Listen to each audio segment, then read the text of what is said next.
Fondation Jean Jaurès. Penser pour agir. Nous vous proposons de reprendre nos travaux. Alors, c'est la dernière table ronde de la journée, donc ça n'est jamais simple de trouver encore un petit peu d'énergie pour aborder un sujet, donc la question de la contestation et des mouvements sociaux, des contestations et des mouvements sociaux, qui n'est pas un mince sujet, surtout pour cette période. Avant de commencer un petit exposé introductif que je vais essayer de ne pas faire trop long, je voudrais évidemment renouveler mes remerciements d'une part à la Société française d'histoire politique et d'autre part à la Fondation Jean Jaurès pour l'organisation de cette journée très riche, dont on espère qu'il y aura des actes. Il y a déjà des enregistrements, mais qui, je pense, nous a donné une ample matière à réflexion. Alors, comment introduire et dire quelques mots de l'État, des contestations et des mouvements sociaux au mi-temps des années 70, sans trop répéter, parce que évidemment c'est aussi l'inconvénient de la dernière table ronde, sans trop répéter une série d'éléments qui auront déjà été dits. Alors peut-être tout simplement en faisant une espèce d'inventaire à la Prévert d'une série de mouvements et de contestations qui s'achève, qui commence au cours de l'année 1974. Alors on pense bien évidemment à la première fin, puisque ça n'est que la fin de la première phase du mouvement des LIP, qui se conclut en janvier 1974 par la reprise de l'entreprise et du personnel, et donc par l'espoir après le passage par la phase coopérative d'une relance de la production, donc et qui marque la première conclusion d'un mouvement social qui a profondément marqué et l'opinion publique et l'ensemble des forces partisanes et syndicales de gauche. Donc l'année 1974, c'est la première fin des LIP, mais c'est aussi, là on va avoir l'occasion largement d'en reparler, c'est aussi l'extension du Larzac, la continuation de l'extension du Larzac, le développement des comités du Larzac, et par voie de conséquence, on en parlera aussi, l'extension de toute une série de nouvelles contestations au sein du monde militaire, autour des centrales nucléaires, donc une autre phase de contestation. Donc d'un côté LIP, de l'autre le Larzac. Si je vais dans d'autres secteurs, on pourrait dire qu'au cours de l'année 1974, on peut voir également la grève très masculine des ouvriers, des métallos de l'usine Rateau à la Courneuve, 3 mois contre les restructurations et les suppressions d'emplois. C'est l'une des premières grèves massives contre des restructurations et des suppressions d'emplois. Et quasiment au même moment, une grève qui commence, une grève très féminine, celle-là, celle des ouvrières de la CIP, une usine de confection d'Aisne dans le bassin minier. Alors ce n'est que le début, les ouvrières n'occuperont leur usine qu'en juillet 1975, mais qui montre que les grèves ouvrières, loin d'être devenues un résidu, un prétexte, etc., sont bien présentes, même si leur forme change au cours de l'année 1974. On pourrait également développer des mouvements qui semblent n'avoir aucun lien d'entre eux. J'ai un petit peu regardé dans l'excellente chronologie faite par Philippe Artière et Michel Zancarini-Fournel. En 1974, vous avez aussi bien la poursuite de la grève des immigrés, la grève des loyers des immigrés dans les foyers Sonacotra, grève qui a démarré au printemps 1973. Vous avez encore, comme souvent durant cette période, une grève des lycéens contre la réforme Fontanet. Vous avez même un mini-attentat du Front de libération de la Bretagne qui milite pour la libération des Bretons. Vous avez également, durant l'été 1974, l'embrasement des prisons françaises, des soulèvements dans plus de 400 centres pénitentiaires et qui débutent par une grande mutinerie à la prison de Clairvaux. Vous avez également un conflit majeur dans les PTT dont les centres de tri sont évacués par les CRS, et vous avez même une grève illimitée de l'ORTF dont nous avons parlé tout à l'heure. Évidemment, comme historienne des mines, je ne peux pas m'empêcher de penser que cette année 1974 se termine par la catastrophe des mines de Liévin le 27 décembre, qui fait 42 victimes, ce qui fait d'elle la plus grave catastrophe minière de l'après-guerre. Et on voit dans les jours qui suivent cette grève, dernier jour de 1974, premier de 1975, l'attente anxieuse d'un embrasement du monde minier, comme cela s'était produit à plusieurs reprises, en 48-63, embrasement qui ne viendra jamais. Donc, on a une espèce de cocktail d'événements, de mouvements, de nature très diverses, dont mes voisins de droite et de gauche reviendront sur certains aspects. Alors, sans revenir sur tous les mouvements, évidemment, ça n'aurait pas grand sens. Je voudrais simplement vous proposer quelques angles de réflexion sur les idées ou les questions que soulève le mixte de ces différents mouvements et de ces différentes contestations.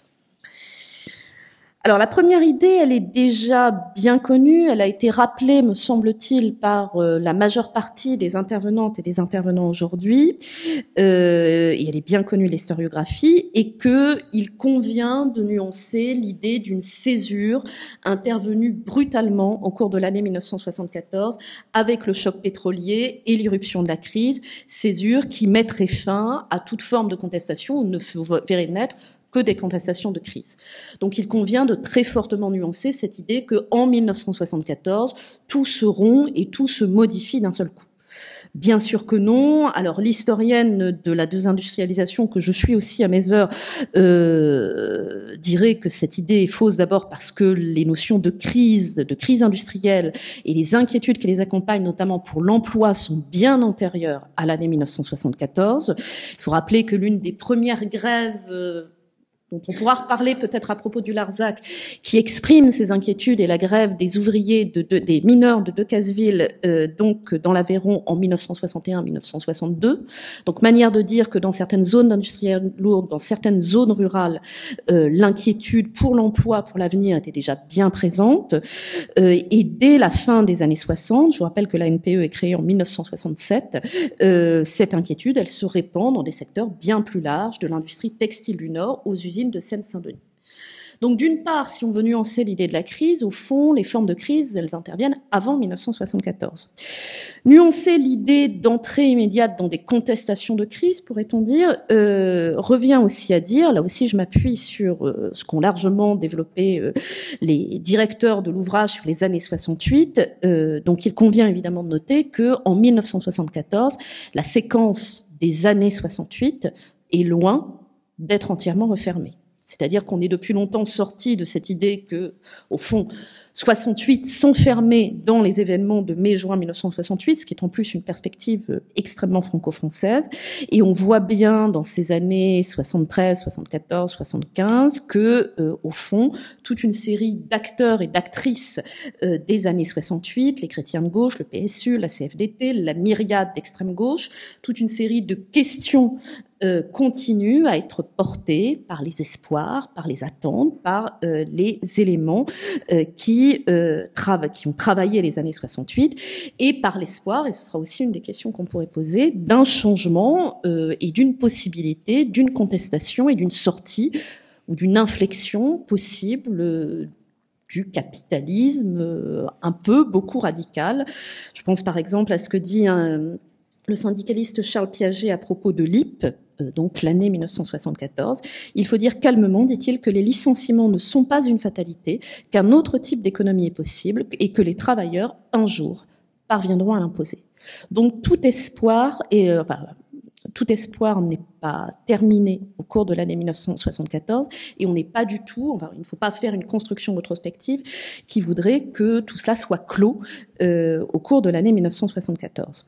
Donc sans doute faut-il voir davantage ces années comme des années de transition, cette année et ces années, comme des années de transition, celles où certaines choses deviennent plus difficilement pensables, quand d'autres pointent à l'horizon, mais sans nécessairement que les acteurs aient une claire perception, là aussi on a beaucoup dit, de ce qui change, de ce qui est en train de devenir moins actuel, de ce qui est en train de devenir plus actuel.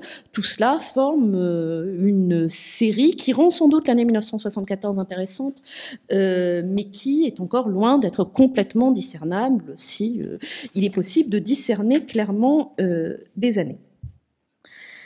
Alors, la deuxième question que je voudrais poser sur ces mouvements sociaux, alors je pense qu'elle intéressera mon voisin de droite, mais elle intéressera aussi les deux, je l'espère, elle est sur quelque chose qui a été évoqué par Noéline Castagnès ce matin, c'est de se demander au fond jusqu'à quel point les contestations qui marquent l'année 1974 et j'y reviendrai, les années précédentes et les années postérieures, si ces contestations donc permettent de confirmer tout à fait la thèse qu'a forgée peu à peu le sociologue Alain Touraine dans le creuset des années 68.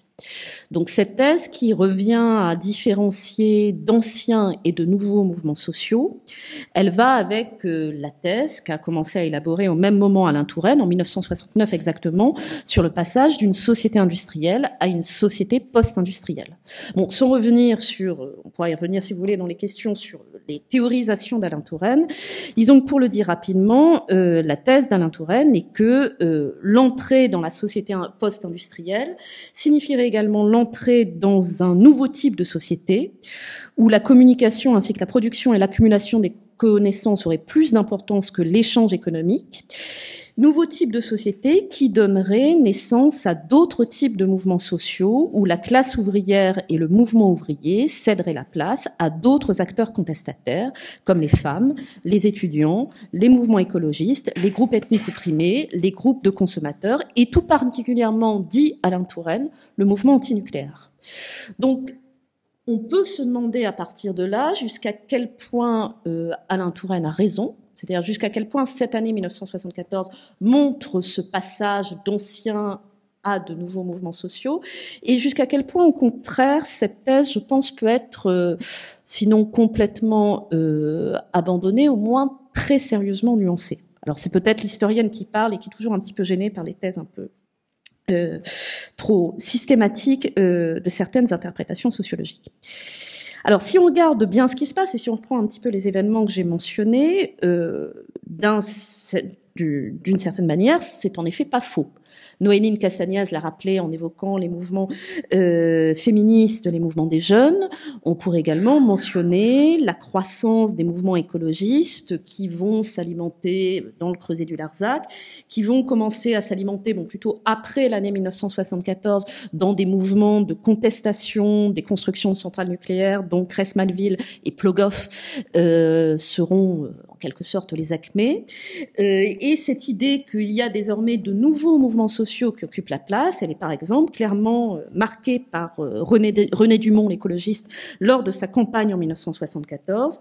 Le candidat explique en effet de la défense des espaces verts à la remise en cause des centrales nucléaires, un nouveau mouvement est né.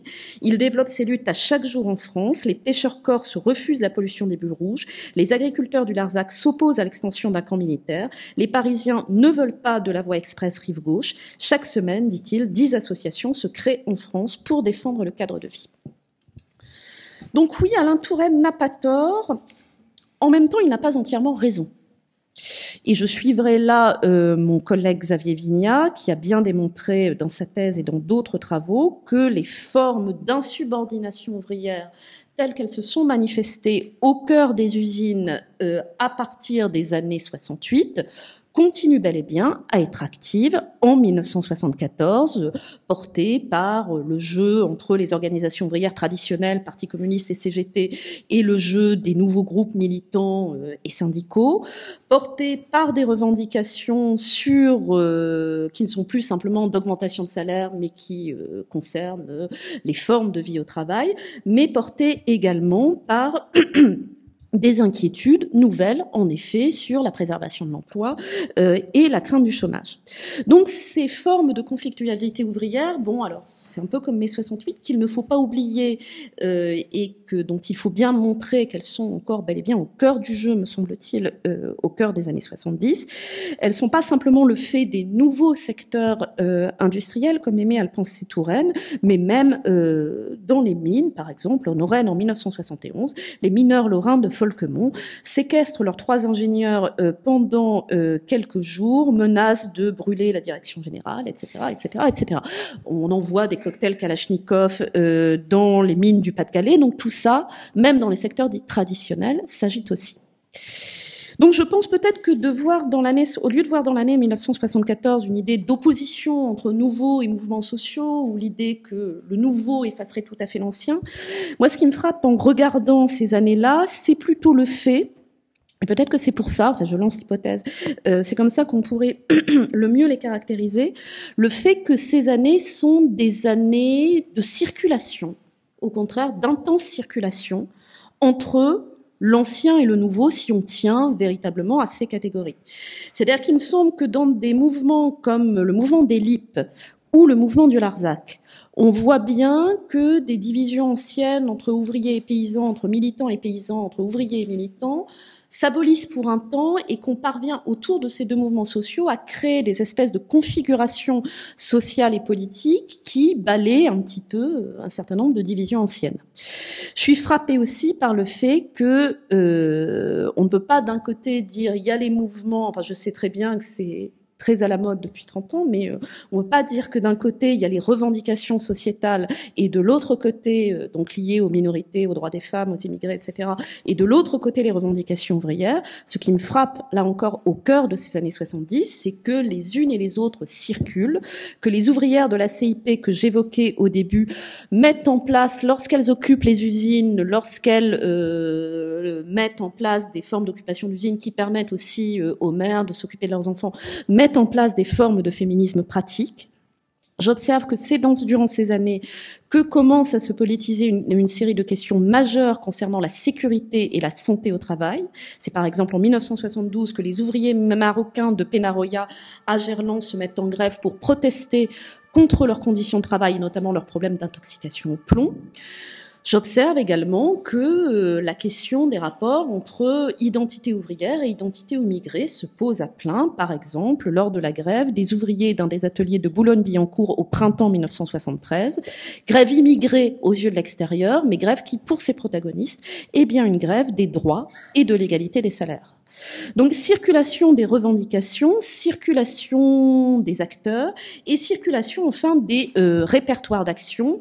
Là, on est en plein encore, je pense, dans les années 68, c'est-à-dire que je crois qui frappe aussi dans les mouvements sociaux de cette période, c'est l'inventivité dans les modes d'action et qui ne se trouve pas simplement dans un mouvement particulier, mais qui se retrouve un peu partout.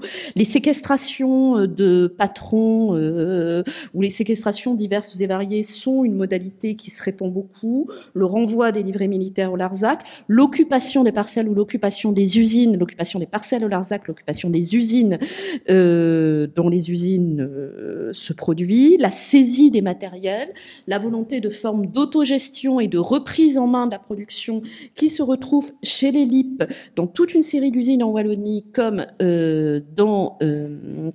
chez les ouvrières de la CIP, montre que tout cela circule comme circule. Alors sans doute de manière atténuée en France, et on pourra y revenir, la question de la violence ou de la non-violence de ces contestations, question qui traverse le Larzac, qui traverse l'épisode dramatique de Cresmalaville en juillet 1975, qui se solde par un mort par les manifestants, qui traverse les manifestations mi-régionalistes, mi-agricoles d'Aléria en Corse en août 1975 et de Montredon-Corbière en 1976. Donc manière de dire que loin de voir un passage brutal de l'ancien au nouveau, je pense que ce qui fait l'intérêt de ces années, c'est bel et bien l'idée de dire que, au fond, ce sont des années qui, pour X ou Y raison, marquent des moments de circulation sans doute un peu exceptionnels de toute une série et de revendications et de modes d'action. Alors, reste la question, j'avais dit que je n'étais pas trop longue, donc je vais essayer de tenir ma parole, reste la question de l'horizon d'attente de ces différents mouvements, si tant est qu'on puisse trouver un horizon d'attente unique dans ces mouvements. Alors ici, évidemment, la réponse est plus ambiguë. Ce qui me frappe, là encore, lorsque j'ai essayé de regarder un petit peu ces mouvements de manière un peu générale, c'est qu'on est bien, sinon dans une ambition totalement révolutionnaire, mais j'y reviendrai, ça peut se poser, au moins dans la persistance d'une contestation forte de l'État technocratique et de toute une série d'autorités. Et à ce niveau-là, j'ai pas l'impression que les gouvernements détendus, on va appeler ça comme ça, de la France de Valéry Giscard d'Estaing, qui maintient quand même, je le rappelle, la loi anti-casseurs de 1970, qui ne sera abolie qu'en 1981, j'ai pas l'impression que cela change une humeur institutionnelle qui se manifeste dans les prisons, dans les casernes, et qui se manifeste de manière assez généralisée dans la contestation d'un État technocratique et centralisé. Cette contestation d'un État technocratique et centralisé, c'est celle qui marque une partie des contestations des centrales nucléaires, mais c'est celle que l'on retrouve également dans d'une thématique régionaliste, dont il faut rappeler à quel point elle est en force durant ces années, en Corse, en Bretagne, en Occitanie. Je vous rappelle que le Front de libération nationale corse s'est créé en avril 1976.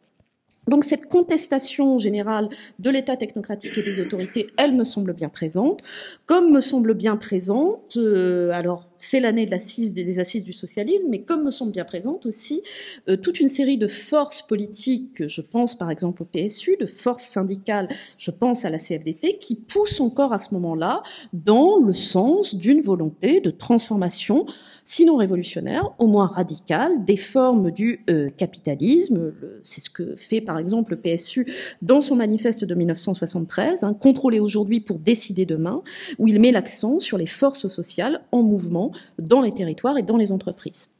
Et on ne peut pas, alors sans doute ces forces sont-elles en train de s'affaiblir et de se diviser, mais que on ne peut pas oublier que une partie de la myriade d'extrême gauche est encore bien présente dans les débats, dans l'espace public. Je vous rappelle par exemple les violentes manifestations qui opposent la Ligue communiste à l'extrême droite en juin 1973 au nom d'antifascisme. Donc on est encore dans une humeur de contestation plus ou moins radicale. Est-ce qu'on croit encore en la révolution ? C'est bien là la question. Il y a toute une série d'éléments qui, durant ces années-là, et c'est peut-être ce qui fait le sens particulier de ces années, qui rendent cela un petit peu plus compliqué. À l'automne 1973, la gauche prolétarienne s'est autodissoute, manière de régler sans la régler, en la réglant les questions de tentation terroriste, etc. Toutes les questions qui avaient traversé l'AGP dans les années précédentes.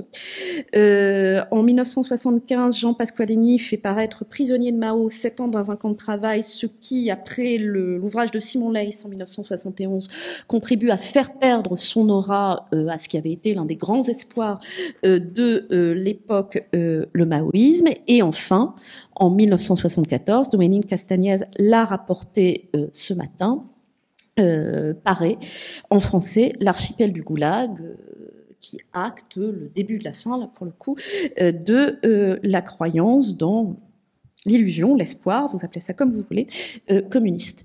Donc il y a un contexte effectivement qui fait qu'un certain nombre d'espoirs révolutionnaires semblent nettement semblent perdre un petit peu de leur aura, de leur activité, et on voit bien, y compris dans une série de mouvements sociaux ouvriers que j'évoquais, que l'espoir révolutionnaire et l'espoir d'une transformation générale des rapports de production du capitalisme semblent un petit peu s'atténuer parfois face aux nécessités urgentes de la lutte qui se manifeste aux usines Rado, aux CIP, etc., pour préserver l'emploi, pour empêcher la fermeture d'un certain nombre de sites. Donc une manière de dire que l'année 1974 n'est pas une fin, mais le moment d'une longue transition dont il conviendrait de se demander à quel moment elle s'est véritablement complètement achevée et retournée. Est-ce qu'on peut la marquer par le documentaire de Chris Maker qui sort en 1977, Le fond de l'air est rouge, célébration des espoirs des années 68 et espèce d'enterrement de ces espoirs. Est-ce qu'on peut les marquer par les années 1981-1983?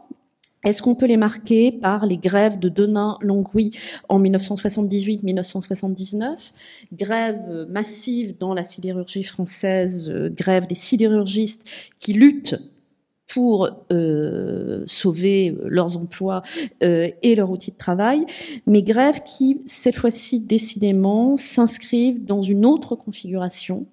Les grèves de Denain-Longwy marquent, comme l'a bien remarqué Xavier Vignat, une espèce de décentrement de l'usine vers des modes d'insubordination qui s'inscrivent dans le cadre de la ville, de la région ou de l'État. Les grèves de Denain-Longwy marquent une espèce de chiasme syndical où on voit la CFDT accélérer son recentrage et la CGT, au contraire, pousser à l'insubordination ouvrière. Et surtout, les grèves de Denain-Longwy marquent là, pour le coup, une triple crise de l'emploi, du mouvement ouvrier et de la symbolique de la classe ouvrière qui avait porté, faut-il le rappeler, toute une série des espoirs de la révolution et des insubordinations des années 68. Donc sans doute faudrait-il ne pas prendre 1974 comme une séquence isolée, mais plutôt le voir comme le long moment d'une transition qui ne s'achèvera sans doute que quelques années, voire qui ne s'achèvera qu'à la fin des années 70, voire qu'au début des années 1980. Voilà, cette présentation bien trop longue étant faite, je laisse immédiatement la parole à Alexis Vrignon, maître de conférence à l'Université d'Orléans, membre du laboratoire Pollen, spécialiste des mouvements écologistes et des conflits environnementaux, et connu pour un certain nombre d'ouvrages, comme La naissance de l'écologie politique en 2017, ou France grise, France verte, une histoire environnementale de la France, paru en 2022. Bien. Merci beaucoup pour cette présentation. Merci également aux organisateurs pour nous avoir rassemblés aujourd'hui. Je vais donc vous parler un peu du Larzac. Et je dois avouer qu'une fois que j'ai accepté la proposition qui m'a été faite d'en parler, je me suis un peu gratté la tête en me disant, bon, c'est bel et bien beau, mais que vais-je dire sur le Larzac qui n'est pas déjà été dit ? Puisque vous le savez, le Larzac a suscité un énorme intérêt dès les années 70, ce qu'on peut bien vérifier en regardant ce petit schéma, qui n'est pas un schéma de moi, qui a été fait par le logiciel Ngram, qui mesure donc la récurrence du terme Larzac dans les sources imprimées en français. Vous voyez bien qu'il y a un pic grosso modo vers 1975, qui signale bien justement la spécificité d'une séquence qui serait 73-74, où il s'est passé beaucoup de choses et donc on doit raconter beaucoup de choses.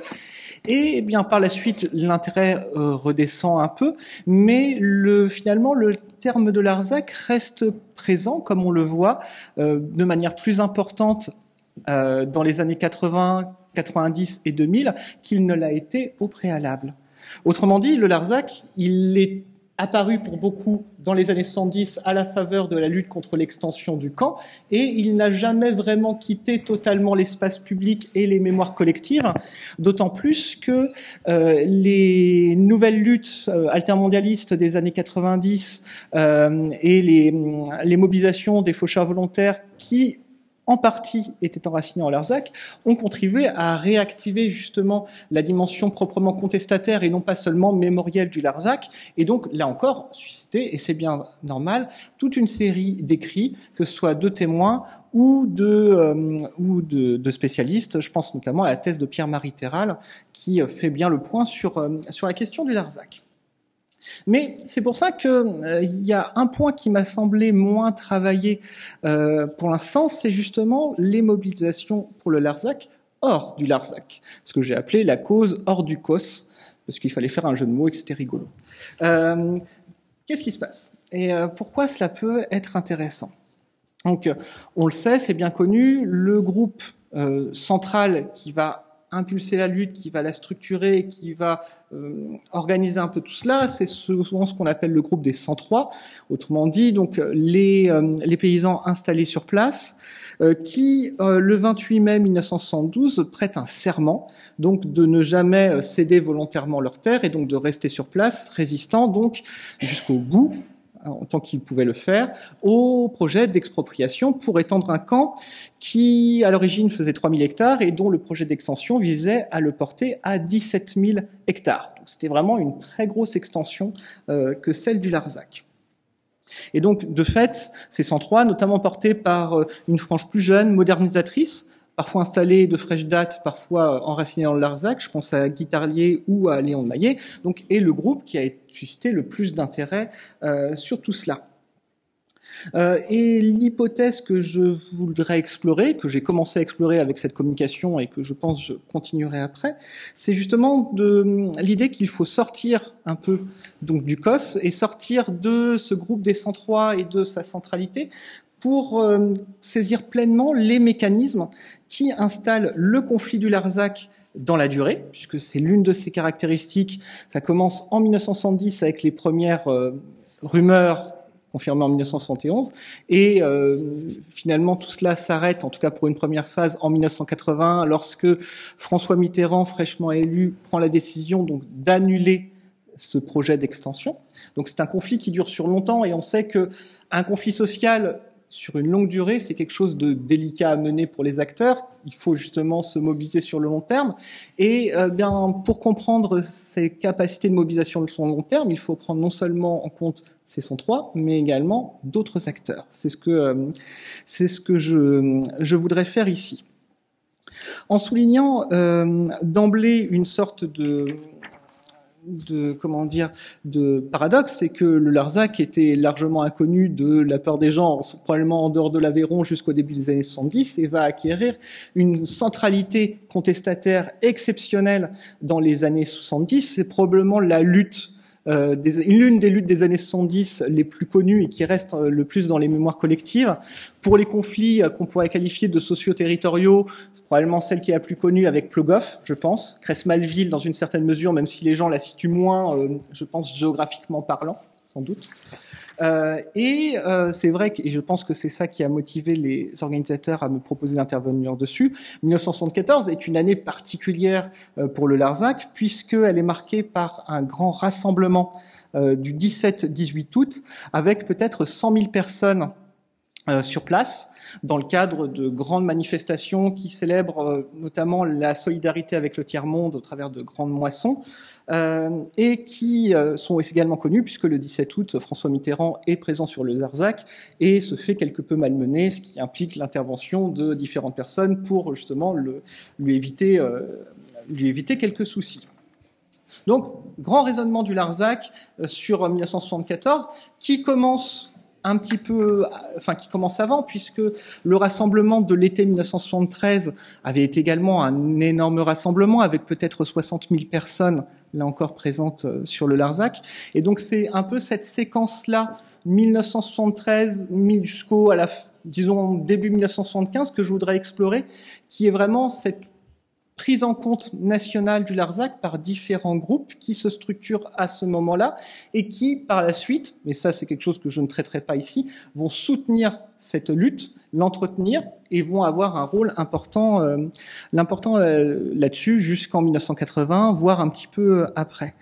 Une démarche qui s'inspire d'une part d'un livre que j'avais lu lorsque je faisais ma thèse avec Bertrand Joly, donc j'avais lu un peu sur l'affaire Dreyfus et il y avait un livre qui était paru sur les amis inconnus se mobiliser pour Dreyfus justement dans la France, en faisant l'hypothèse qu'il y a une minorité qui est alertée sur ces questions-là et parfois agissante, qu'il faut distinguer de l'opinion publique d'une manière générale, qui sont deux choses très différentes. Donc c'est un peu la genèse de cette minorité alertée que je voudrais voir. Et cela permet de réfléchir à l'un des points importants qui est souligné pour les années 68, qui sont les rencontres improbables. Pour reprendre le terme de Xavier Vignat et Michel Zancarini-Fournel, justement ces moments où, à la faveur de mouvements sociaux, des acteurs qui, selon l'ordre établi, pourrait-on dire, normalement sont compartimentés, et là, se rencontrent, discutent et parfois agissent ensemble. Et là, on a un beau cas justement de rencontres improbables, paysans, non violents, et ainsi de suite, on les détaillera, qui est important à prendre en compte. Précisons en dernier point sur cette introduction beaucoup trop longue que cette communication se veut encore exploratoire, elle mobilise des sources orales recueillies pour l'occasion, et j'ai également fait différents sondages dans des fonds d'archives, notamment conservés au Centre d'histoire du travail à Nantes, avec les fonds Bernard Lambert, qui va jouer un rôle important dans tout cela, fonds René Bourrigaud, qui était dans la même nébuleuse, et également un centre d'archives sans doute trop peu connu à La Roche-sur-Yon, le Centre de documentation sur l'histoire du mouvement ouvrier du travail, qui conserve notamment un fonds paysan travailleur qui n'est pas sans intérêt. Alors, en premier point, soulignons donc le Larzac comme la construction d'une cause nationale, donc au-delà du COS. Donc, cette carte, bien sûr, je m'attendais à ce que les écrans soient un peu plus grands, donc là, vous voyez pas forcément grand-chose, mais cette carte, je voulais l'utiliser surtout pour souligner ce que j'ai dit à un moment donné, c'est que le Larzac s'est isolé. Le Larzac, d'autant plus que c'était un lieu de relégation. Camp d'internement pour les suspects du FLN, camp de transit pour les harkis pendant un moment. Et d'ailleurs, les personnes que j'ai interrogées pour cette communication, qui habitaient souvent à Paris, puisqu'ils faisaient partie du comité Larzac de Paris, le disent bien, quand ils allaient sur le Larzac une fois par mois, c'était une aventure. Ils partaient à 18h après le travail, le vendredi, bravant sans doute la mort sur la route pour arriver à Millau le matin, faire une AG l'après-midi, un bal folk le soir et repartir le dimanche, très probablement très fatigué, pour rentrer, si possible sain et sauf, le dimanche soir à Paris. Donc il y a vraiment un isolement qui est très très important. Et donc c'est donc un territoire méconnu. Il s'agit d'une extension et pas d'une création ex nihilo, ce qui normalement doit faciliter un peu l'acceptabilité du projet, fatalement. Et donc il n'était pas écrit que finalement des acteurs se mobilisent là-dessus, au-delà de ceux directement concernés, les paysans, la FDSEA locale, qui est normal de se mobiliser. Et sur cette question-là, il y a 3 caisses de résonance qu'on peut identifier. Il y a d'abord des relais politiques, souvent de gauche, en soulignant dans un premier temps ce qui est vraiment important et ce qui apparaît très clairement, c'est l'importance des relais localisés d'abord à Millau, dans un premier temps.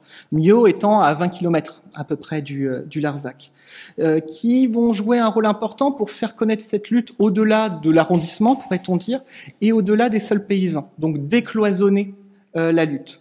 Gilles Lemaire, que j'ai interrogé pour l'occasion, qui était alors adhérent au PSU, tendance GOP, et qui était étudiant à Toulouse à ce moment-là, souvient s'être rendu sur le Larzac pour une première fois dès novembre 1971, donc vraiment juste après, enfin vraiment dans les premiers temps du projet d'extension, à l'invitation de militants de Millau qui leur disent « Venez, il y a des choses intéressantes à voir », ainsi de suite. Alors, première prise de contact qui sera sans lendemain immédiat, mais qui sera importante par la suite.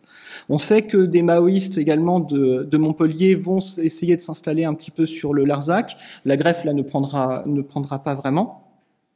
On a également donc un comité mis la voix de défense du Larzac qui est animé lui par Gérard Deruy, donc qui est conseiller général socialiste et qui sera par la suite maire de Millau entre 1983 et 1995. Donc il y a des prises de contact qui se font avec la ville d'à côté et qui vont servir de relais petit à petit vers des institutions plus nationales. Dans toute cette nébuleuse de la gauche ou des gauchismes, il faut souligner donc l'importance d'un acteur qui est Bernard Lambert, donc qui est une figure particulière, agriculteur, ancien député MRP qui rejoint le PSU en 1966 et qui devient animateur de la Commission nationale agricole.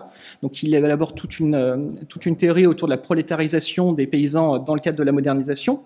Et cette commission donc va être l'une des matrices de la gauche ouvrière et paysanne qui apparaît en 1972 avec Gilles Lemaire, Alain Lipiette, ainsi de suite. Et c'est notamment Bernard Lambert qui suggère aux paysans du Larzac de faire un grand rassemblement sur le COS en 1973 et qui fournit les bras, les militants, qui vont se charger d'organiser ça. Parce que c'est bien beau de vouloir organiser un grand rassemblement sur le COS et de prévoir plusieurs dizaines de milliers de personnes, mais logistiquement, ça s'improvise pas. Et donc, vous avez des militants qui, pendant 2 mois, sont sur place pour faire la signalisation, creuser les toilettes, apparemment très très important, bien qu'ingrat comme rôle. Et sur ces 100 militants à peu près, 60 sont issus de la GOP. Donc qui sont vraiment extrêmement importants. Et ce sera l'un des noyaux qui sera important pour la formation de nombreux comités Larzac, ensuite un petit peu partout sur le territoire. Donc, autre relais caisse de résonance, donc en dehors de ces mouvements de gauche, la non-violence, ce qui est bien connu, donc j'essaierai de ne pas m'étendre là-dessus. La communauté de l'Arche, fondée et animée par Lanza del Vasto, donc qui est un penseur et philosophe de la non-violence, est installée dans les Cévennes lodévoises, donc à une soixantaine de kilomètres au sud du Larzac. Il connaît le camp puisqu'il a jeûné justement durant la guerre d'Algérie pour protester contre l'internement de militants du FLN. Et il rencontre les paysans du Larzac en 1972 pour leur dire, regardez, la non-violence, ça peut être la solution en termes de répertoire d'action. Et de fait, ça va être l'une des marques de fabrique des paysans du Larzac, qui plus est, va attirer toute une série de militants. Pour certains, vont s'installer sur le COS dans la deuxième moitié des années 70. José Bové, bien sûr, bien connu. Christian Roquayrol également, qui, lui, déclare se politiser entre 72 et 73, notamment autour de comités Chili, à partir de 1973, il découvre la gueule ouverte, l'objection de conscience à cette date. Il doit faire son service militaire, il n'est pas content, il proteste contre les affectations à l'ONF, et c'est tout naturellement, en quelque sorte, qu'il organise un Tour de France à vélo qui arrive sur le Larzac en août 1973. Donc, les non-violents, la gauche, l'identité occitane, à laquelle Marion Fontaine a fait allusion, qui est contemporaine d'autres phénomènes d'affirmation politique et culturelle, donc en Corse et en Bretagne. Et comme le dit l'Unité, que j'ai regardé, puisqu'après tout on est à la Fondation Jean Jaurès, l'Occitanie est à la mode à cette période. Il y a le chanteur Marty qui fait des concerts qui marchent plutôt bien. Les livres en occitan font même des tirages relativement honnêtes, alors que, faut bien le dire, c'est quand même un milieu un peu de niche. Et cette idée que le Larzac représenterait une Occitanie en cours de colonisation et qu'il faudrait justement décoloniser en résistant à tout cela est une interprétation à laquelle justement adhère par exemple La Gueule ouverte qui consacre beaucoup d'articles là-dessus et qui contribue à donner une interprétation plus globale de ce mouvement au-delà du fait que quelques paysans seraient menacés de leur terre. C'est vraiment l'Occitanie en tant que telle qui est donc victime d'une colonisation dont le Larzac serait l'une des représentations finalement. Ce qui élargit finalement la grille d'interprétation et qui facilite cette prise en compte nationale. Et donc cette prise en compte nationale, elle va être le fait notamment de comités Larzac. Et ça, c'est quand même l'une des originalités de cette lutte, c'est que vous allez en avoir beaucoup sur le territoire qui vont se créer pour des gens qui, rappelons, ne sont pas directement concernés par l'extension du camp. Quand vous êtes dans le comité Larzac de Nantes, fondamentalement, si le camp se fait, ça ne changera pas votre vie de tous les jours. Donc ces comités naissent à partir de 1972, comité de Millau, et dès la fin de l'année 1972, on avait une cinquantaine de recensés. Et les choses vont assez vite puisque à l'issue du rassemblement de l'été 1974, la création du 200e comité est célébrée. Donc ce qui fait environ 200 comités sur le site. Où est-ce qu'on les trouve ces comités? Donc sur l'ensemble du territoire, avec malgré tout une plus grande présence dans les régions d'alors, Languedoc-Roussillon, Midi-Pyrénées, qui rassemble 40% des comités, ce qui est pas très étonnant. Une assez forte représentation également dans l'ouest de la France, plus que dans le quart nord-est. L'ouest de la France, sans doute du fait notamment de l'influence des paysans travailleurs, qui justement sont l'un des relais de cette lutte. Ce qui est intéressant à noter entre les premiers comités de 1972 et ce qui se structure en 1974, c'est une sorte d'autonomisation de la cause du Larzac, c'est-à-dire qu'en 1972, c'était des comités qui étaient souvent, quand on voit les listes, qui sont hébergés soit dans un lycée agricole, soit justement dans un groupe d'objection de conscience, et ainsi de suite, alors qu'à partir de 1974, en termes d'effet d'affichage, ce sont des comités Larzac, point. Comme si justement ils étaient autonomes et que c'était une cause en tant que telle, finalement. Bien sûr, dans ce genre de cas, il est un peu difficile de savoir combien il y a de membres dans ces comités Larzac.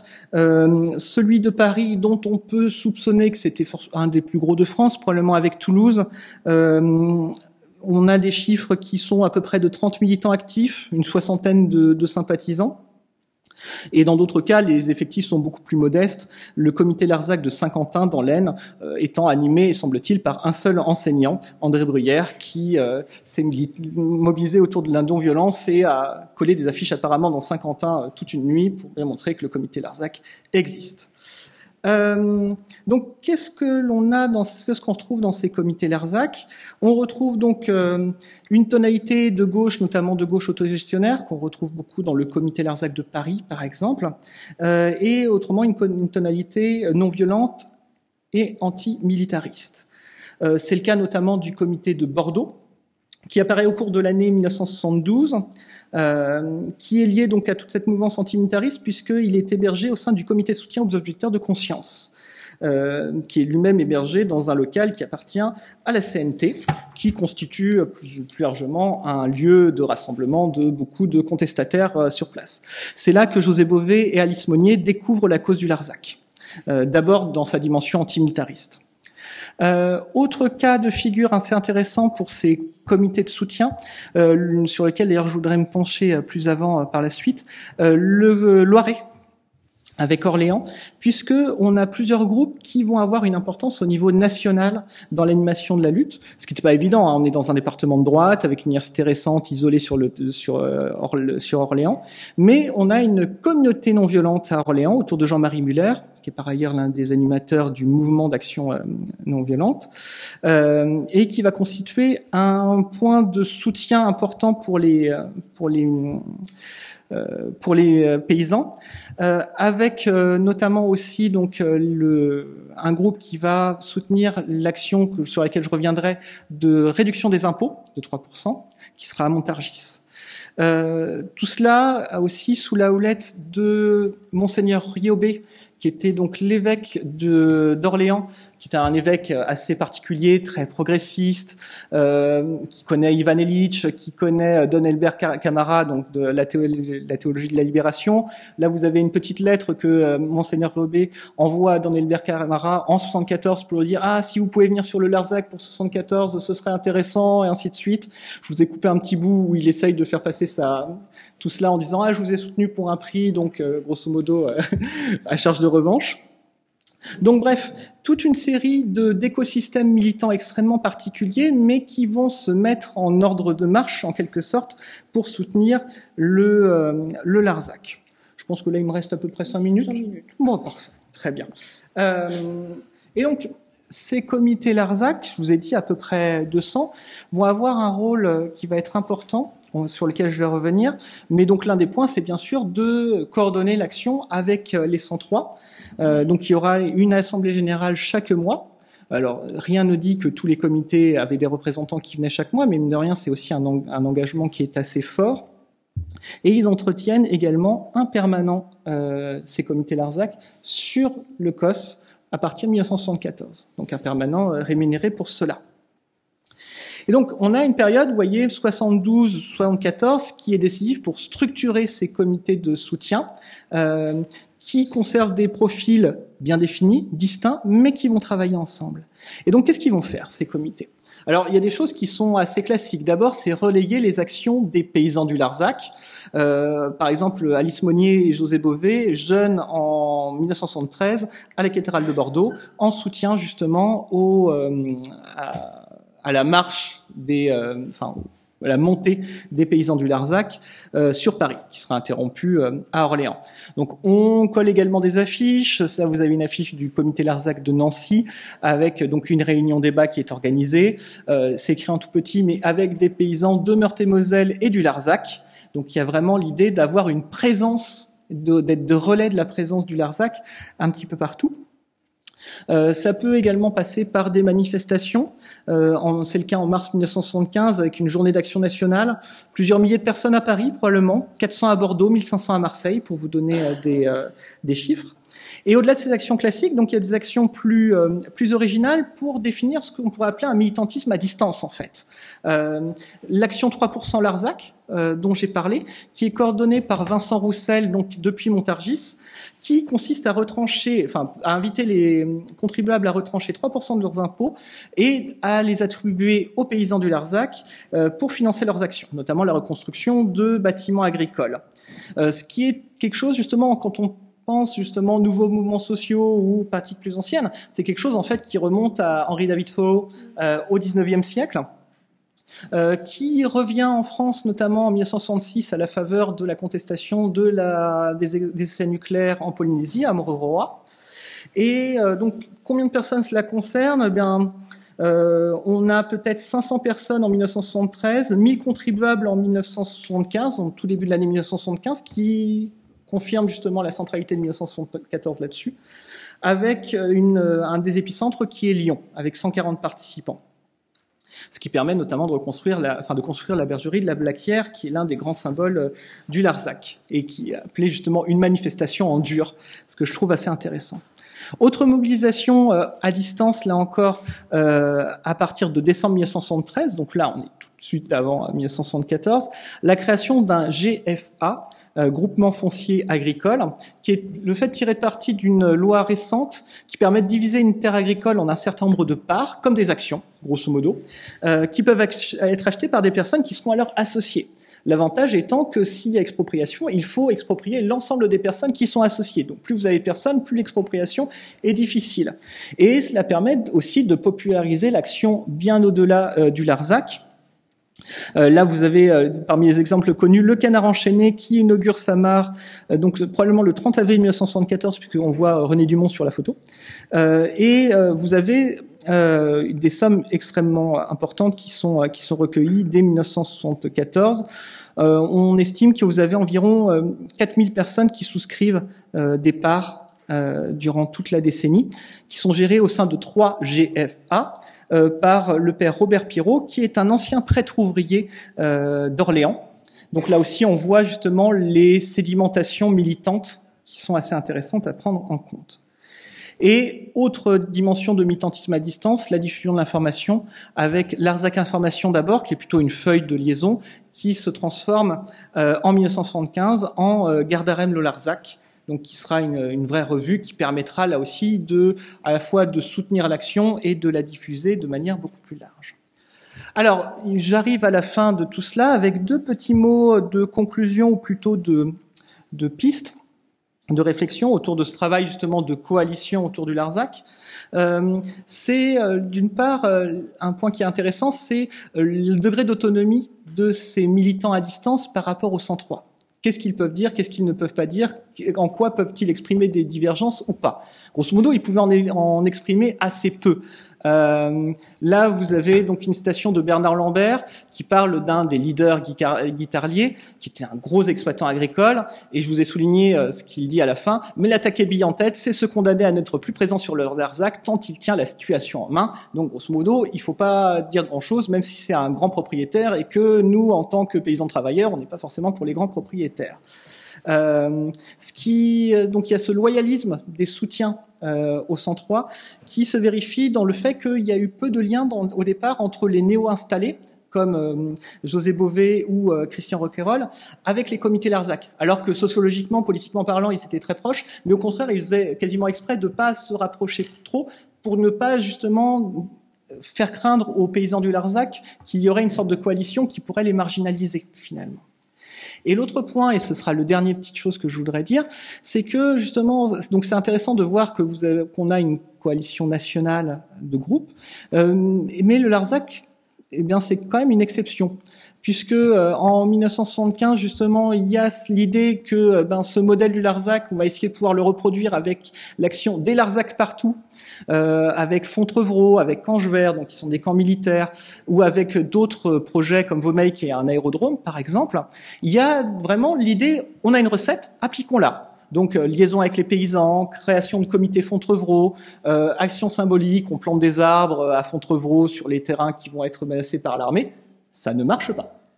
Ça ne marche pas. Dans tous ces cas, les mobilisations sont extrêmement décevantes. Peu de gens s'intéressent à tout cela. Et cette idée de Larzac partout, finalement, est très largement abandonnée. Et donc, c'est finalement l'une des ambivalences ou l'une des paradoxes de ces mobilisations du Larzac au-delà du COS.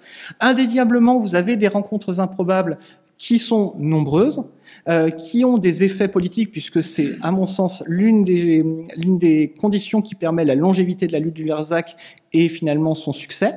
Mais ces rencontres improbables, eh bien, dans un sens, elles le restent, puisque quand on essaye de reproduire ça dans d'autres secteurs, eh bien, on voit que les choses sont quand même beaucoup plus complexes. Je vous remercie.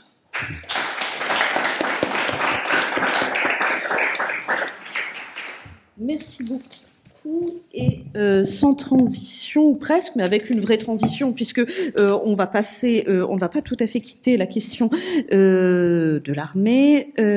Donc nous allons entendre l'intervention de Maxime Launay, qui, pour ceux qui ne connaîtraient pas ici, est chercheur à l'Institut de recherche stratégique de l'école militaire, membre du secrétariat de rédaction de la revue Parlement, donc plusieurs membres éminents sont parmi nous, et spécialiste des relations politico-militaires et des relations entre armée et société, et auteur par ailleurs d'une thèse très remarquée intitulée « La gauche et l'armée française 1968-1985, antimilitarisme, liberté publique et défense nationale ». Et je te laisse tout de suite la parole. Merci beaucoup.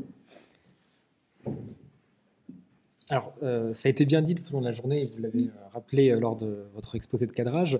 L'année 1974 est une année de nombreuses transitions, de contestations en cours dans la société française. Et à mon sens, de la même manière que l'ordre usinier fait face à ce que Xavier Vignat appelle l'insubordination ouvrière, il y a aussi pour les forces armées, et ce point a peut-être été un peu moins travaillé dans l'historiographie jusqu'ici, ce que l'on pourrait aussi appeler une forme d'insubordination contre l'autorité militaire, et qui se caractérise, à mon sens, par une crise antimilitariste qui éclate en 1974, même si le phénomène lui aussi, comme tout ce qu'on a évoqué aujourd'hui, est plus ancien.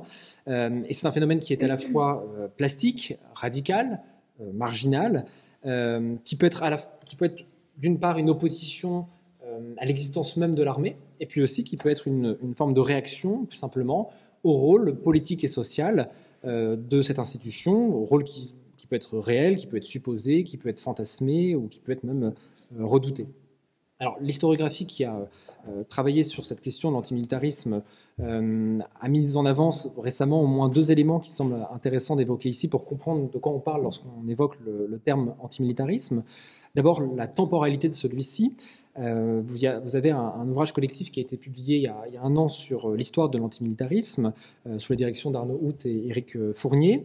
Et cet ouvrage a bien souligné qu'à l'échelle de son histoire, en fait, l'antimilitarisme se déploie moins pendant les périodes de crise en tant que telles, mais plutôt à la sortie de ces crises. Et quand on regarde les 2 grandes crises antimilitaristes à l'échelle de l'histoire française, c'est-à-dire à la Belle Époque ou dans les années 68, c'est vrai à chaque fois, c'est après coup plutôt que l'antimilitarisme se développe véritablement. Deuxième élément mis en avant par l'historiographie récente, c'est qu'est-ce que ça veut dire comme catégorie l'antimilitarisme ? Un chercheur qui s'appelle Jérémy Cornu a parlé de notions émotives et normatives à propos de l'antimilitarisme. C'est-à-dire qu'en fait, ça pose la question de la légitimité à parler sur l'armée. Qui est légitime à parler de l'armée ?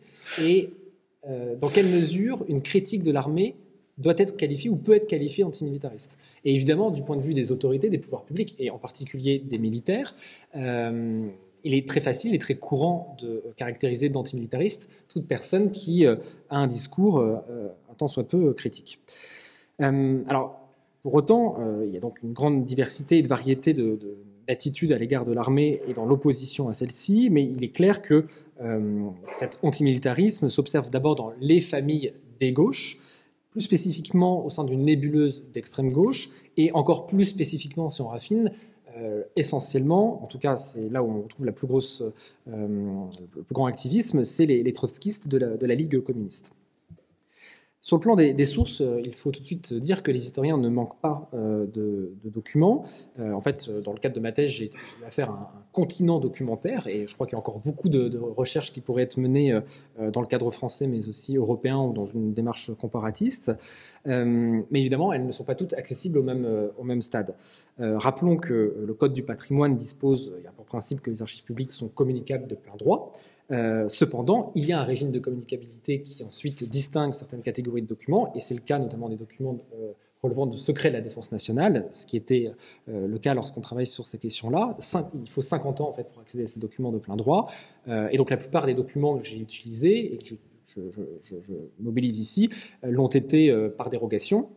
Mais je crois que c'est peut-être la chose que nous devons fêter aujourd'hui, s'il y a une chose à célébrer, c'est que nous sommes à 50 ans de 1974, donc maintenant, tous les documents relatifs à cette année, et on pourra dire la même chose l'année prochaine et ainsi de suite, seront accessibles sans ces démarches-là. Alors, quelles sont ces archives ? Je ne vais pas les développer en détail, mais disons qu'il y a d'abord les archives de l'exécutif, présidence de la République, Matignon, ministère de la Défense avec le cabinet, les états-majors, les administrations, le ministère de l'Intérieur et notamment les services des renseignements généraux qui rendent toujours beaucoup de services aux historiens avec le temps, les documents qui relèvent du législatif, Assemblée nationale, le Sénat, et puis bien sûr et surtout, nous sommes ici à la Fondation Jean Jaurès, toutes les archives privées des partis, des syndicats, des associations, et donc j'ai largement mobilisé celles de la Fondation Jean Jaurès, de l'Ours, de la Contemporaine et aussi d'une association qui est tout à fait importante, qui est l'association Radar, qui conserve les archives révolutionnaires et qui sont précieuses lorsqu'on s'intéresse précisément à cet antimilitarisme révolutionnaire. Et puis enfin, outre la presse, lorsqu'on travaille sur l'histoire du temps présent, c'est tout l'intérêt, tout l'avantage. J'ai pu constituer un corpus de témoignages à ce sujet. Alors mon objectif à travers cette communication, c'est de comprendre comment l'institution militaire, qui est devenue, comment elle est devenue dans la société française de 1974 un problème public. Je reprends ici une notion classique des politistes et des sociologues, devenant donc l'objet de fortes contestations et réclamant en retour des solutions d'ordre politique. Alors, pour commencer, je voudrais commencer par évoquer un événement qui me semble assez spectaculaire, qui a lieu le 10 septembre 1974, lorsque vous avez une centaine de soldats qui appartiennent au 19e régiment d'artillerie de Draguignan, qui manifestent dans cette ville. Ça a été immortalisé par un certain nombre de photographies, et vous voyez donc une troupe réjouie de jeunes soldats en treillis militaires, et c'est un défilé, il faut vraiment le souligner, c'est vraiment inédit de voir une chose pareille, où des appelés scandent des slogans, les poings levés, et tout de suite ça devient un événement national. 3 appelés qui sont désignés par les autorités militaires comme des meneurs sont aussitôt mis aux arrêts. Parmi eux, vous avez une personne, Robert Pelletier, qui est à ce moment-là donc un appelé, mais qui est surveillant d'externat syndiqué au SGEN SFDT. C'est un militant aguerri de la Ligue communiste.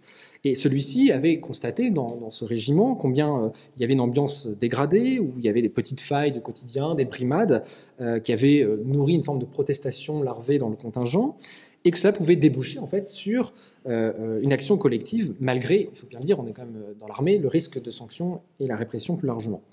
La présence au sein du contingent, soulignons-le aussi, d'un groupe d'Antillais qui dénonçait des propos racistes qui avaient été tenus à leur encontre par dégradés, alimenta aussi le réquisitoire contre l'encadrement.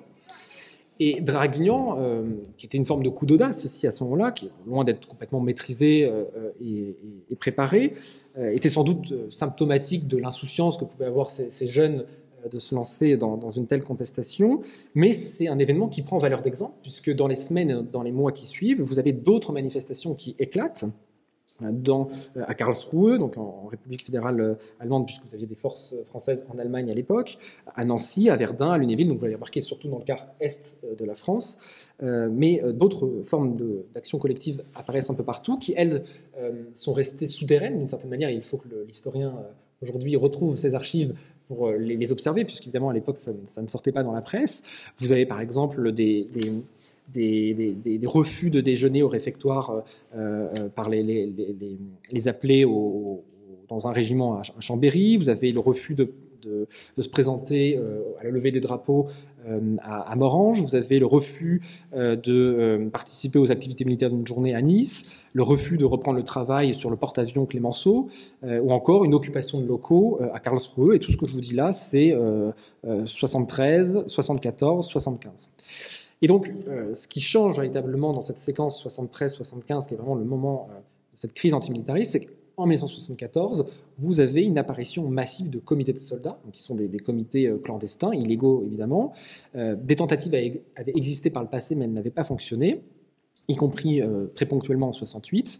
Et désormais, vous avez donc des jeunes appelés qui s'expriment publiquement au gré des événements, qui multiplient les communiqués dans la presse, qui distribuent des tracts, qui sont soutenus aussi surtout à l'extérieur par des organisations et notamment par la Ligue communiste, et plus généralement par une société politique qui est appelée, bon gré mal gré, à se positionner par rapport à ça. Alors, cet événement étant posé, comment expliquer cette explosion soudaine ? Pourquoi septembre 1974, plus généralement à cette année-là. D'abord, je crois qu'il faut rappeler, et ça a été à plusieurs moments exprimé aujourd'hui, l'ambiance de l'époque.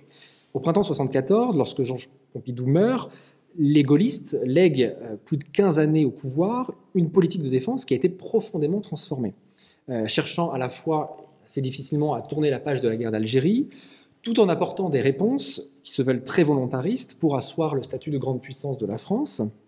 Il y a 2 éléments qui y participent. Un, la dissuasion nucléaire, qui à ce moment-là arrive à pleine puissance, puisque vous avez les premiers sous-marins nucléaires lanceurs d'engins, les SNLE, qui entrent en fonction entre 72 et 74. Et l'autre gros pilier de cette défense française, c'est l'industrie française d'armement, qui est plus ancienne, mais qui trouve alors là son rythme de croisière. Et à partir de ce moment, plus de 3% du commerce extérieur français est nourri par ce commerce extérieur, y compris d'ailleurs avec des clients peu fréquentables, à savoir l'Afrique du Sud du régime de l'apartheid ou encore la dictature portugaise. Nous sommes aussi quelques années après la sortie du commandement intégré de l'OTAN, et le grand thème à ce moment qui commence à émerger au printemps 1974 lors de l'élection présidentielle, c'est le thème de l'indépendance nationale. La question, c'est de savoir qui aura le leadership entre Valéry Giscard d'Estaing et François Mitterrand sur cette posture d'indépendance nationale, puisqu'il s'agit de récupérer les voix gaullistes dans l'entre-deux tours, après l'élimination de Chaban au premier tour. Je cite qu'un seul exemple, Jean-Pierre Chevènement, qui, dans un portrait qu'il dresse de François Mitterrand dans Le Monde, dans l'entre-deux tours, explique, c'était assez audacieux à l'époque, que François Mitterrand est le continuateur du général de Gaulle et que c'est lui le meilleur garant, par conséquent, de cette indépendance nationale. Donc ça, c'est l'un des premiers thèmes de la campagne qui met les questions de défense au devant de la scène politique. Et puis l'autre thème qui est très fort aussi au printemps 1974 lors de l'élection, c'est le thème de l'ennemi intérieur, qui est peut-être moins évident, mais qui est un vieux sujet pour l'histoire politique de la France, mais aussi pour l'histoire militaire. Et on est évidemment quelques années après mai 68, et beaucoup ont en tête, à la fois parce que certains le craignent et d'autres parce qu'ils l'espèrent, l'idée qu'il y aurait un nouveau mai 68 possible, voire même une révolution. Je citais deux responsables politiques qui incarnent cette crainte. D'abord Robert Gallet, qui est le ministre des Armées de l'époque, qui déclare, je le cite, que l'armée demeure le dernier recours de notre société libérale. Et puis un autre responsable politique qui s'appelle André Fanton, qui était à l'époque le secrétaire d'État à la Défense. J'ai vérifié hier soir, il a 96 ans cette année, donc c'est encore un témoin interrogé pour ceux qui le souhaitent, éventuellement, qui explique que la défense nationale a un rôle contre-subversif. Il y a vraiment l'idée que l'armée peut avoir un rôle de maintien de l'ordre intérieur. Ces propos, d'ailleurs, font dire à Ernest Labrousse, dans un rapport qu'il rédige pour la Ligue des droits de l'homme en juin 1974, intitulé « L'armée dans la nation », qu'il y a un risque de guerre civile en France, du fait du rôle de l'institution militaire, et je le cite, « institution séparatiste sociologiquement et idéologiquement ». Et donc, l'historien appelle ici à ce que l'armée fasse son examen de conscience. Ajoutons à cela aussi, dans cette ambiance, le rôle des services de renseignement, le SDEC, donc actuellement la DGSE, et la Direction de la sécurité militaire, qui sont tous deux sous tutelle du ministère des Armées, et dont le rôle est très fortement pointé du doigt à l'époque. Il y a toute une série de scandales, d'écoutes et de fichage abusifs, qui ont été notamment révélés par l'affaire du canard enchaîné, et qui remettent en cause en fait la neutralité des armées, qui sont perçues comme au service d'un pouvoir abusant du secret d'État, verrouillant la société et fichant l'opposition. Ils étaient perçus donc comme il y avait l'idée en fait d'un coup d'État permanent à ce moment-là, d'un État UDR qui en fait empêcherait la gauche d'accéder au pouvoir. On est évidemment à ce moment-là en train de plaquer aussi des réalités qui viennent très largement du Chili de Pinochet. Je dis tout ça parce qu'il me semble que cette ambiance un peu crépusculaire de la fin de la période Pompidou, qui correspond en fait au gouvernement Messmer, qui a pu être qualifié par l'historien Jérôme Posy de période de crispation idéologique et de dérive conservatrice, dit aussi beaucoup du caractère politique à l'époque des questions militaires. On le connaît, l'historiographie l'a beaucoup dit pour les questions par rapport au ministre de l'Intérieur de l'époque. Noéline en a parlé ce matin, on l'appelait Raymond Lamatraque à l'époque, mais il faut pas oublier que le ministère des Armées aussi, à l'époque, c'est aussi un sujet très politique. Deuxième explication majeure de pourquoi les choses éclatent en 1974, c'est plus généralement, cette fois-ci du côté de la gauche, une politisation des questions de défense. L'armée, en tant qu'institution, est la cible privilégiée des critiques pour toute une série de sujets. D'abord, et ça c'est des sujets qui sont très anciens, on peut retrouver ça en 1936 et même à la belle époque, je l'ai mentionné plus tôt, l'armée est perçue comme le suppôt des dictatures et du capitalisme. Elle est aussi vue comme un recours potentiel pour le maintien de l'ordre en cas d'insurrection. Elle est aussi dénoncée pour sa justice d'exception, qui est aussi un vieux combat depuis l'affaire Dreyfus. Et puis il y a évidemment le grand sujet qu'Alexis a évoqué, qui est le Larzac. grand sujet aussi de l'époque, le service militaire, qu'on appelait le service national, qui est un point d'entrée privilégié pour la jeunesse, puisque la jeunesse masculine est astreinte à celle-ci. Et donc, les partis politiques de l'époque essayent de proposer toute une série de solutions pour améliorer le service, alors même que celui-ci paraissait beaucoup moins pertinent. On est en pleine période de détente, on est aussi dans une période où, évidemment, le rapport à l'autorité est en train d'évoluer très, très largement, et ça se traduit en particulier par des manifestations dans la rue. Les premières grandes manifestations post-68, c'est le mouvement contre la loi Debré au printemps 73, la loi Debré, c'était en fait une loi qui visait à supprimer les sursis militaires qui étaient accordés aux étudiants pour retarder leur incorporation pour études. Et cette loi de Michel Debré provoque la descente dans la rue très massive des lycéens et des étudiants, d'ailleurs garçons et filles. Un an plus tard, au printemps 74, vous avez l'appel des 100, qui est lancé dans l'entre-deux tours de l'élection présidentielle, qui appelle à pétitionner contre les conditions et les problèmes qui sont rencontrés dans les casernes. Et c'est une première étape donc de cristallisation de la contestation. Il y a aussi un autre volet, mais que je n'évoque pas, et que Alexis a un petit peu présenté ici, c'est tout le volet non-violence, insoumission, désertion, mais qui est un combat lui aussi plus ancien qu'on retrouve dès la guerre d'Algérie et d'ailleurs avant encore. Au-delà de la France, il faut aussi rappeler combien le contexte international de l'époque est ô combien important pour comprendre ce qui se joue.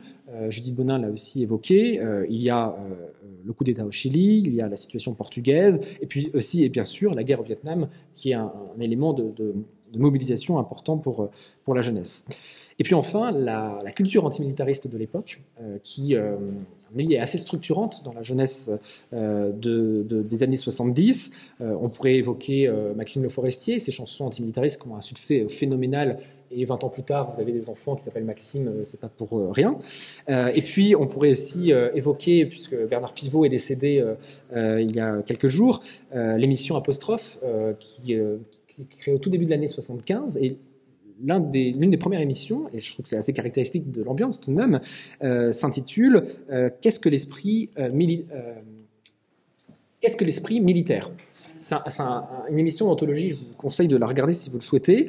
Vous avez Georges Brassens, qui est évidemment antimilitariste, qui est face au général Marcel Bijard, avec Charles Hernu pour le Parti socialiste, le romancier pacifiste Bernard Clavel, et un ancien capitaine Pierre Sergent, qui est très lié à l'OAS et aux nostalgiques de l'Algérie française. Donc tout ce petit monde se retrouve. Et vous avez Georges Brassens avec sa pipe, qui enfume toute la pièce, et on voit à peine le général Bijard pendant un moment. Et qu'est-ce que dit Georges Brassens ? Il dit oui, alors la Marseillaise, la musique est pas mal, mais les paroles très discutables. Je préfère mon lit douillet à la musique au pas du 14 juillet. Donc c'est pour vous dire quand même ce qui se dit à ce moment-là sur un plateau comme celui-ci. Troisième et dernier facteur, c'est évidemment l'importance des organisations politiques qui cadrent et qui poussent beaucoup dans cet antimilitarisme des années 68. J'ai évoqué la Ligue communiste qui joue un rôle pionnier à ce moment-là. Celui-ci reprend, dans une logique très subversive, en fait, les doctrines léninistes de la prise du pouvoir. Le temps passe, donc je ne développe pas, mais c'est, je pense, vraiment important d'insister sur ce point. Pourquoi ça a marché aussi ? Parce que les militants qui ont une expérience politique depuis plusieurs années et qui arrivent, en fait, qui sont obligés de faire leur service militaire, arrivent dans les casernes, ils arrivent à mobiliser des jeunes qui, eux, sont beaucoup moins politisés, et parfois vraiment très très loin de tout ça, mais qui ont une forme d'antimilitarisme du quotidien, justement, du fait de ces primades et de ces difficultés de la caserne, très nombreuses, et qui peuvent être convaincus, ou en tout cas participer à ce type de contestation, même si eux, parfois, ne sont pas des antimilitaristes révolutionnaires, évidemment, et pouvant partager une forme d'ambiance pacifiste plus libertaire. Alors, les comités de soldats vont finir par reculer, d'abord parce que la répression de l'État, je ne développe pas ici, mais j'en parle beaucoup dans ma thèse, est vraiment très forte, et là, vraiment tout ce que la dureté de l'État peut faire valoir dans ce type de situation. Et puis ensuite, l'armée elle-même essaye de changer, parce qu'elle a conscience que depuis la guerre d'Algérie, finalement, elle a encore beaucoup de chemin à faire. Valéry Giscard d'Estaing déploie des budgets conséquents qui n'avaient pas été jusqu'ici accordées parce que la priorité allait au nucléaire. Donc on rénove les casernes, on revoit le rapport à la discipline, on essaie de repenser les rapports hiérarchiques. Et donc tout ça fait qu'il y a déjà un recul avant même l'arrivée de la gauche au pouvoir en 81. Celle-ci, en mai 81, propose toute une série de réformes qui vont contribuer là aussi à éteindre la contestation. Ces réformes, c'est quoi ? C'est l'abandon du projet du Larzac, c'est la réforme du service national, qui est quand même assez limitée, une refonte du règlement de discipline générale, la disparition et en fait le remplacement, parce que ça ne disparaît pas vraiment, du service de sécurité qui est la sécurité militaire, mais surtout, et ça je pense que c'est le legs le plus important, qui est du fait de Robert Badinter, la suppression des tribunaux militaires et de la Cour de sûreté de l'État. Alors, que peut-on dire en conclusion ? En fait, paradoxalement, à mon sens, la grande gagnante de l'antimilitarisme, de cette crise antimilitariste, c'est l'armée elle-même. Parce que, en fait, elle y a gagné, on le voit très clairement dans les archives, un soutien très vif des politiques, y compris des partis de gouvernement qui ont estimé qu'ils devaient prendre toute leur distance, y compris les partis de gouvernement de gauche, PC et PS, leur distance avec l'antimilitarisme. Le parti au gouvernement aussi lui-même, les centristes et libéraux de Valéry Giscard d'Estaing donnent des budgets, je l'ai dit, tout à fait importants. Et puis ça a surtout poussé l'institution à se repenser, à faire une forme d'aggiornamento, à revoir sa place dans la société et à essayer d'être moins en porte-à-faux avec la société française. Et en procédant à toutes ces modifications, eh bien, on voit bien que la popularité dont l'institution militaire jouit aujourd'hui trouve en fait ses racines dans cette crise initiale, popularité qui n'a jamais cessé de croître depuis ces dernières années. Et je trouve qu'il est vraiment frappant de constater combien, en 50 ans, ce passage de l'antimilitarisme au plébiscite de l'armée dit beaucoup des mutations de la société française dans son rapport à l'autorité. Je vous remercie pour votre attention.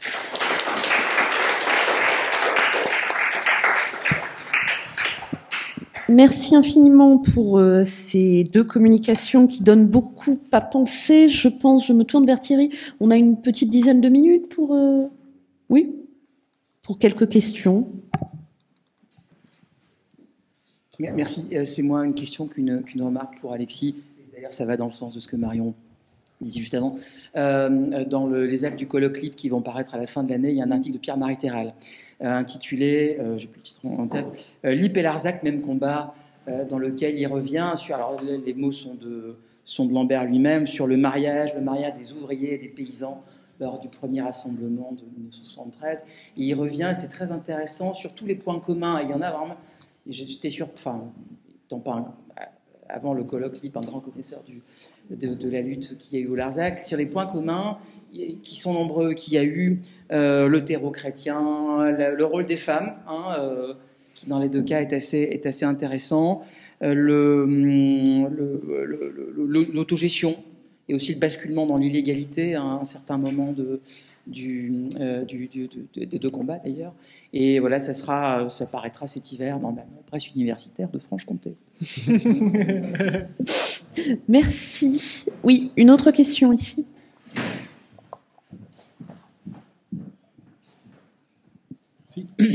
Oui, ça ne sera pas vraiment une question, c'est un semi-témoignage, puisque Robert Pelletier, dont Maxime a bien voulu parler tout à l'heure, c'est moi, donc, qui était condamné au tribunal permanent des forces armées de Marseille en janvier 1975 à un an de prison, dont 8 mois de sursis.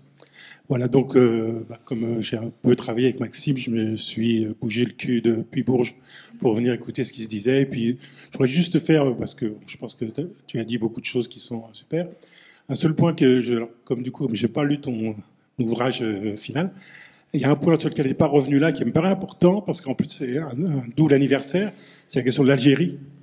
Puisque une partie du film qu'on se faisait dans les années 74 sur le rôle du contingent dans l'armée, ça renvoyait à la révolte révolte entre guillemets, en tout cas, une certaine forme d'insoumission des appelés en Algérie au moment des coups d'État de l'armée des généraux. Donc ça renvoyait à ça, sûrement un peu fantasmé tout ça, mais en tout cas, on faisait souvent référence à ça. Et donc, c'est le premier aspect de la guerre d'Algérie. Le deuxième aspect, qui à mon avis est important pour comprendre, parce qu'après, on peut toujours dire mai 68, la jeunesse, machin, bidule, tout ça. Bien sûr, c'est vrai. On peut dire aussi beaucoup de choses sur le rôle de la Ligue communiste révolutionnaire, enfin, qui n'était pas révolutionnaire à l'époque, qui était dissoute d'ailleurs. Mais enfin, le rôle de cette organisation, de son courant politique, ça c'est vrai aussi. Mais aussi un aspect que tu n'as pas évoqué. Alors, peut-être que c'est dans ton ouvrage, mais ce qui n'est pas évoqué, c'est justement, c'est que toute une partie de la basse hiérarchie militaire était issue de la guerre d'Algérie, de la guerre du Vietnam, la guerre d'Indochine, plutôt on disait pour nous, les Américains se sont démerdés avec le Vietnam, la guerre d'Indochine et la guerre d'Algérie, la plus grande partie de la hiérarchie inférieure, voire un peu plus des lieutenants, des sous-lieutenants, voire des capitaines, étaient ceux qui avaient fait la guerre d'Algérie.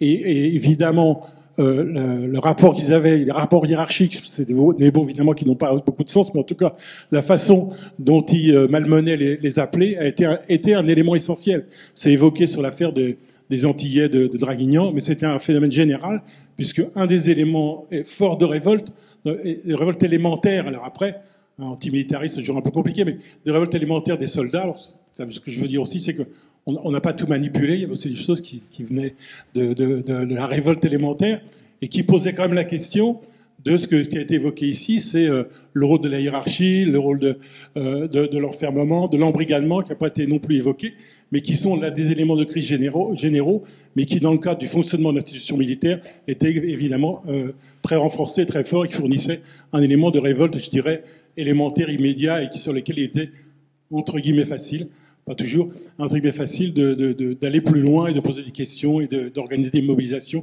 qui permettaient de faire, comme on dit dans mon langage, dans notre langage, progresser la conscience de classe. Merci. Juste un complément. Je pense que le film dont vous parlez, c'est RAS d'Yves Boisset.